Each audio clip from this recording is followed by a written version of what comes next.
吴称德国即将军援坦克，普京紧急更换俄军总指挥，大战正在吹响号角。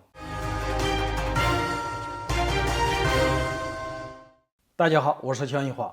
俄乌双方都有很大的变数，俄乌战场或将迎来更加惨烈的战斗。记得俄军上次换帅是在去年10月初，普京把苏洛维金任命为俄军总指挥，一方面是基于对他的信任，另一方面也是想改变俄军在战场上的打法，希望在苏洛维金的带领下，俄军能够在战场上有亮眼的表现。只不过在经历了3个月的试用期后，俄军总指挥又突然换人了。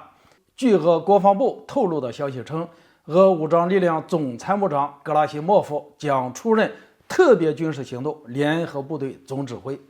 而苏洛维金则改任副总指挥，也就是给格拉西莫夫当副手。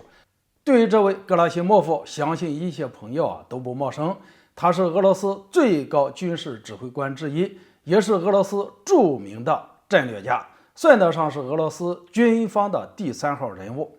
众所周知，临阵换将可谓是兵家之大忌，且俄军在俄乌冲突之后已经换过一次总指挥。在我看来，苏洛维金在战场上的表现虽然不是特别亮眼，但也说得过去，最起码其组织俄军对乌克兰全境实施的轰炸确实给乌克兰造成了很大的麻烦，这也导致泽连斯基冒着群龙无首的危险，也要在俄乌冲突最为激烈的时刻前往美国去请求拜登政府支援爱国者反导系统。由此可见，在苏洛维金指挥下的俄军其实打的算是有章法，挺有特点，在一定程度上扭转了之前的不利局面。那么问题来了，既然苏洛维金的指挥没有出现太大问题，俄罗斯为什么要在这个时间节点突然换帅呢？可以说这次更换俄特别军事行动总指挥来得十分的突然，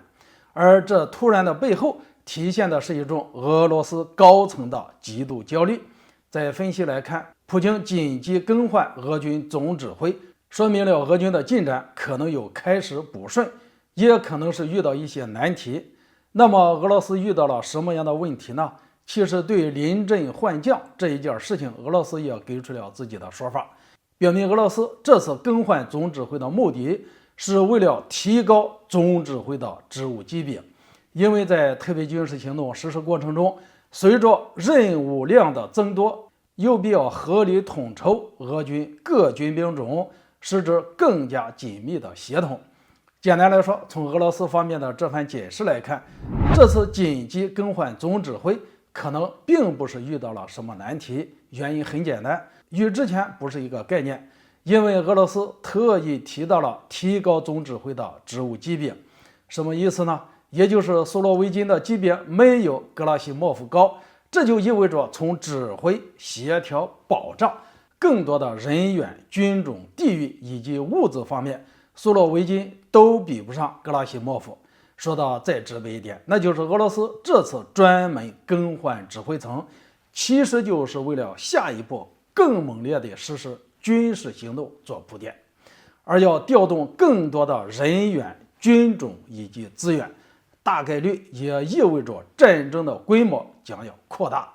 值得一提的是，就在俄军紧急更换总指挥差不多的同一时间，乌克兰外长突然对外表示，称乌克兰将会收到俄国提供的豹式坦克。虽然这一消息并没有被德国方面证实，